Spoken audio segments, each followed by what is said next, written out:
Scores of high school learners are out on the streets of Tsakane Township this morning ahead of the Gauteng Education MEC Panyaza Lesufi's planned visit to that school. Lesufi will visit the Tsakane Secondary on the East Rand after 14-year-old Nhlanhla Tshabala died there. He was allegedly assaulted by the principal and a groundsman at the school last week. Newzroom Afrika's senior reporter Tumaole Mohlaoli is in Tsakane this morning.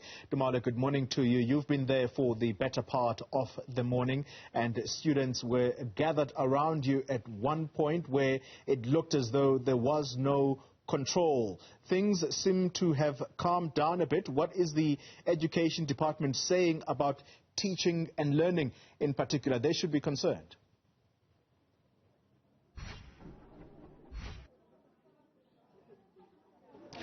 That is correct, Goli. The Education Department very concerned about disruptions to the teaching and learning program. As I tell you now, I am in contact with some of the so-called leaders of the shutdown movement that is happening, and this shutdown movement seems to be focused on scholars. They're going from school to school right across Tsakane, taking learners out of their learning environment, and they say they will gather at a venue, and I believe that will be at a local stadium here before they march on the local police station. They say that they are looking for answers. But let's hear from the Education Department. I'm joined by Dr. Mabona, spokesperson of the Gauteng Education Department. And Dr. Mabona, your view on what's going here as a department, and we of course are anticipating that the MEC Panyaza Lesufi will also be here shortly. Yes, indeed. MEC is on his way. He will be here soon. We're quite concerned about disruption of schooling. I mean, you know that curriculum time lost, it's not easy to recover. I mean, we come from COVID-19 where learners were rotating on schedules or not even attending some of them for quite some time. So we are quite concerned about the school disruptions, especially. But we then had to come to the school with the MEC just to understand on what transpired, because we really need to understand from the school on that incident, what happened, which allegedly led to the death of a child. So we don't know what happened. So that's why we came here, just to have an understanding. Then the MEC will be in a position to inform the public on what transpired. All right. In terms of what transpired, are you as a department also in communication with the police? What is actually happening in terms of that investigation? Are they telling you how far it is, or are you engaging with them? No, we're aware that the police have opened a case.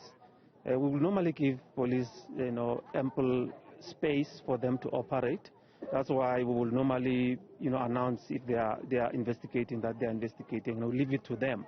If they feel that they need to communicate, they will do that. But we know that there's an investigation.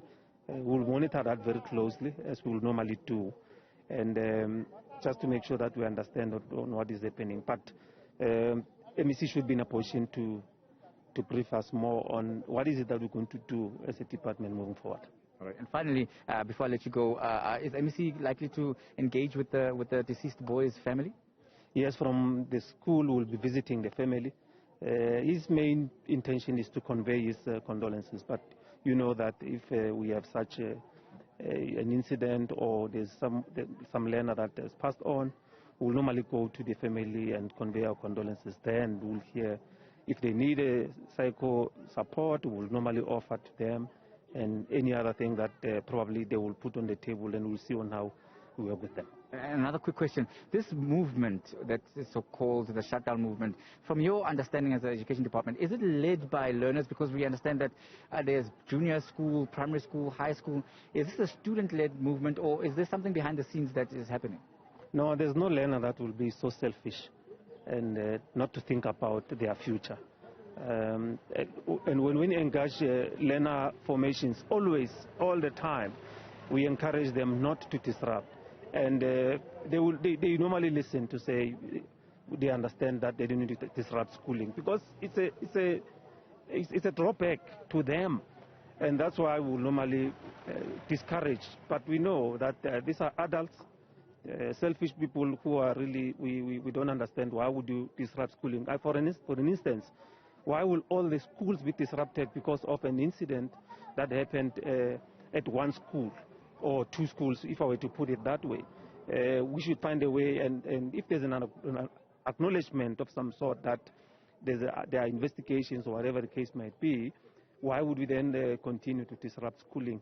All schools in the area, I mean, how many schools we have in this area? So many of them, they are being disrupted because of one incident. Not that we don't value what the concerns are, but we are saying we can do it better. No, thank you very much for that update. That was the Gauteng Education Department's Steve Mabona giving us the latest in terms of the Education Department's involvement and what their view is on what happened here. And of course, any moment now we're expecting Gauteng Education MEC Panyaza Lesufi to come and get a briefing on what actually transpired as he tries to understand what happened and to address the concerns that have led to the protest that we've seen, if I can call it that, where students have flooded out across the scene from the numerous schools, flooded out across the streets rather, from the numerous schools here in the area. So with that, it's back to you in the studio, Colin. Live from the Tsakane Secondary School in Ekurhuleni. Thank you very much. That's Tumaole Mohlaoli, our senior reporter there.